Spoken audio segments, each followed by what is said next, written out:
এখানে মৃত্যুবরণ করেছে, 21 জন মানুষ এখানে অ্যাক্সিডেন্ট করেছে।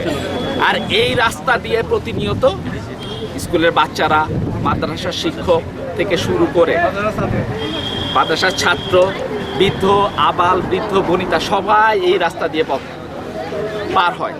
তাই আমি মাননীয় সড়ক উপদেষ্টা এবং প্রধান উপদেষ্টা এবং রোডস অ্যান্ড হাইওয়েসের কর্মকর্তাদের বিন্দুদের কাছে আহ্বান জানাচ্ছি, যত দ্রুত সম্ভব এখানে একটা ফুটওভার ব্রিজ দিয়ে এই মৃত্যুকূপের রাস্তাটি বন্ধ করা হোক। একজন বাবা, একজন সন্তান তার বাবার নিথর দেহ দিকে তাকিয়ে আছে, একজন মা তার সন্তানের নিথর দেহ দেখে নিস্তব্ধ বাতাসে হারিয়ে যায়। তারপর আপনাদের কোনো কথা আসে না আমাদের জন্য। আমরা চাই অতি দ্রুত এখানে একটা ফুটওভার ব্রিজ হোক।